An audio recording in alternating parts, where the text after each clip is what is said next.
आज दिनांक 19 फेब्रुवारी. आजच्या प्रवचनाचा विषय नामात राहणे हा सरळ मार्ग आहे.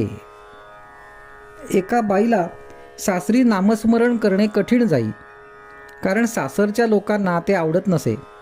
मी तिला सांगितले, लोणी चोरून खाण्याचा परिपाठ जरी ठेवला तरी त्याचा परिणाम शरीरावर दिसतोच. तसे नाम कुणाला नकळत घेतले तरी त्याचा उपयोग होतोच. म्हणून उघडपणे नाम न घेता आले तरी ते गुप्तपणे घ्यावे आणि त्याप्रमाणे युक्तीने वागावे. शरीराला अन्नाची जरुरी असताना जर ते तोंडातून जात नसेल तर नळीने पोटात घालतात, त्यामुळे ते लवकर पोटात जाते. तसे भावनेच्या नळीने नाम घेतले तर ते फार लवकर काम करते. एक मनुष्य बैलगाडीतून जाताना रस्त्यामध्ये पडलेला होता.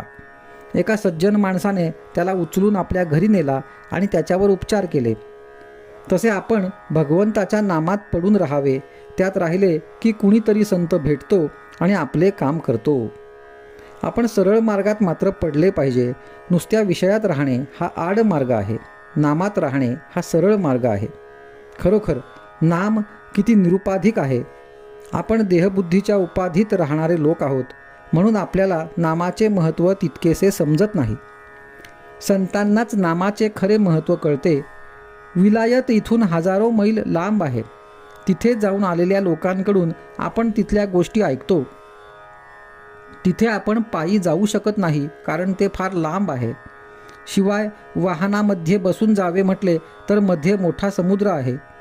तेव्हा पायाला श्रम न होऊ देता, आपल्याला बुडू न देता, समुद्राचे पाणी पायाला न लागता समुद्रपार नेणारी जशी आगबोट आहे, त्याप्रमाणे भगवंताकडे पोचविणारे त्याचे नाम आहे. भगवंत कसा आहे तो आम्ही पाहिला नाही, पण संत त्याला पाहून आले आणि त्यांनी त्याचे वर्णन आमच्याजवळ केले. आम्ही आमच्या कष्टाने त्याला गाठू म्हणावे तर ते शक्य नाही. शिवाय प्रपंचासारखा एवढा भवसागर मध्ये आडवा आलेला आहे. अशा परिस्थितीमध्ये आपण नाम घट्ट धरले तर सुखाने भगवंतापर्यंत जाऊन पोहोचू.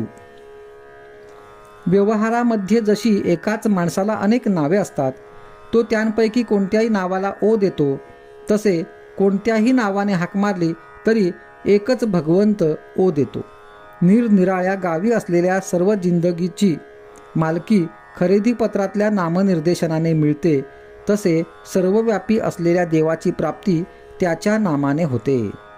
खरोखर नाम ही कधीही नाहीशी न होणारी जिंदगीच आहे. आजचा सुविचार.